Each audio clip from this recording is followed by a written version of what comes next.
Good morning, or good afternoon, or good evening, depending on where you're listening from. This is Living with an Invisible Learning Challenge, where we will talk about the challenges and triumphs of living with NVLD, that is nonverbal learning disability. And we will not only be talking about the challenges that I have personally, Jennifer Lynn Purcell, but also the challenges that other NVLDers have in their life with having that learning challenge. And I also like to broaden out to other learning challenges like autism and dyslexia and ADHD and Asperger's to try to be more inclusive and to compare and contrast the challenges that we all experience as neurodivergents. And I also try to include neurotypicals in it as well as terms of saying that they might experience similar challenges, but to different degrees than neurodivergents do. And to try to say, hey, this is how we can help each other with these challenges. I also wanted to let you know that I started a Patreon account for this podcast to try to get some more revenue from it. That's not the reason why I started this podcast, but I'm trying to get some revenue from the podcast because it will help me keep it going.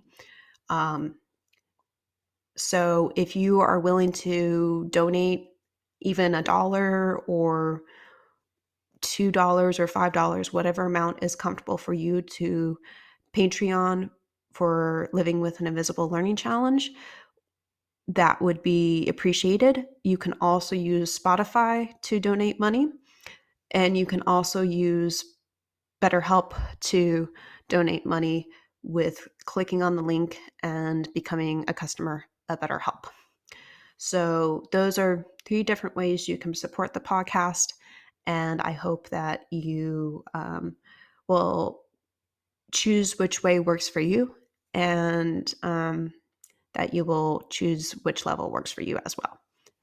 And I hope that you do it because the podcast helps you also, and that you are willing to support me in continuing to produce it.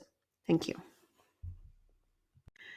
Good morning and happy Friday, or maybe you're listening to this episode at a later time than when I recorded it. Do you ever get so tired of explaining yourself to others because of being neurodivergent, even to the ones you know want to help you? I don't know about you, but I often get tired of explaining what I'm trying to say to someone else because sometimes it's hard for myself to understand it. I'm trying to say that sometimes I have a hard time speaking and putting my thoughts into words. I'm not sure if this is a symptom of NLD or something else. And by that something else, I mean maybe I have more than just NLD. I think that the chronic migraine condition I have doesn't help because sometimes I am in so much pain that it's hard to make sense of what others say to me or what I'm trying to say to them. It's also tiring to explain why you need help with something to someone else or how they can help you. I feel like this is true even if they have helped you before, because sometimes I want to do it on my own and not be so much of a burden on them. I know that they don't want me to feel like it's a burden, but often it does for me because they have to work around my special needs and may have to rearrange their schedule to help me. The first article I would like to quote is titled "You're Not a Burden" by Lydia Brown at Autistic Hoya, written in June of 2012, which is a while ago, but I still wanted to use the article. Quote, "And you are not a burden to society if you need any form of accommodation to navigate this world. The society in which we live was not constructed around the needs and experiences of people like you and me. In fact, it ought to be the basic minimum standard of human decency to ensure that you and I have equal access as everyone else, and sometimes that means making accommodations for us. If a person in a wheelchair wants to enter a building, there should be a ramp long before he or she ever gets there. And I should say they as well get there. And if a blind person wants to read a book, there should be an audio version long before they ever search for it. Because that's making the world accessible for everyone instead of keeping the world accessible only for a few. If I need written visual instructions with clear deadlines to do my job, there should be no argument about it. That's not me creating a burden. That's me demanding my equal right to full participation. There's no one correct way to do things or experience life. To exist differently in the world does not make you a burden on society.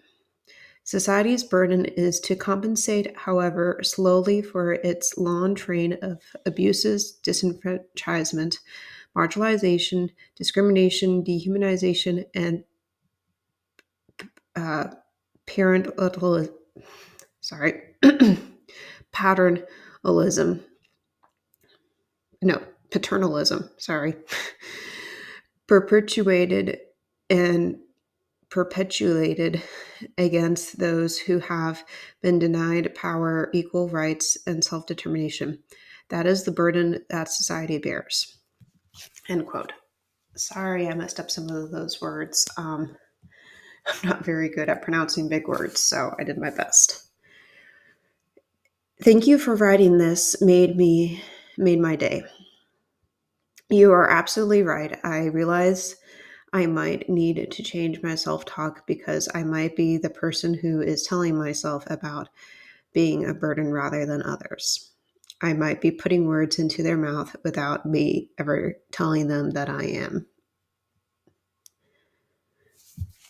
The second article that I want to quote is multiple long-term condition multimorbidity, making sense of the evidence.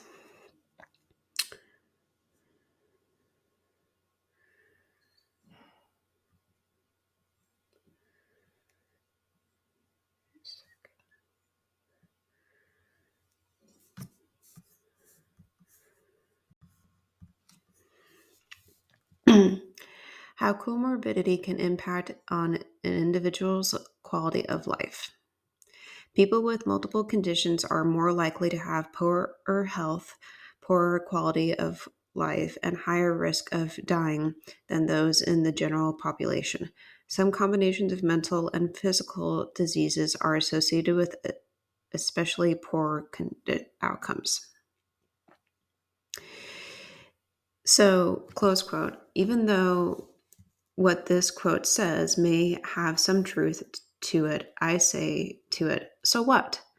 Meaning, if I might have a poorer quality of life, doesn't stop me from trying to have a higher quality one.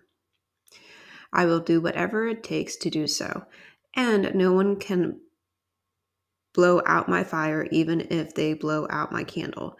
That is a line from a song that I heard recently by Betty Who.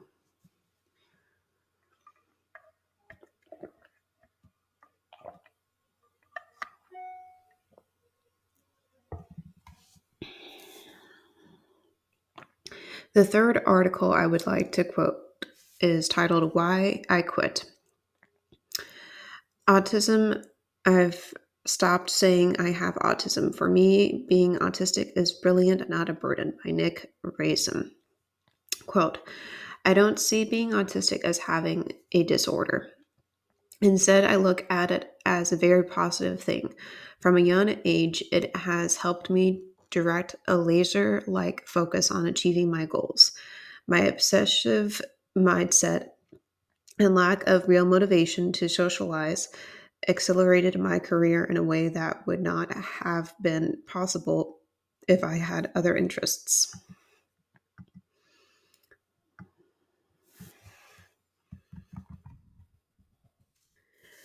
Achieving my ambitions would have been so much harder if I had not been autistic. but there is an increasing tendency to use language that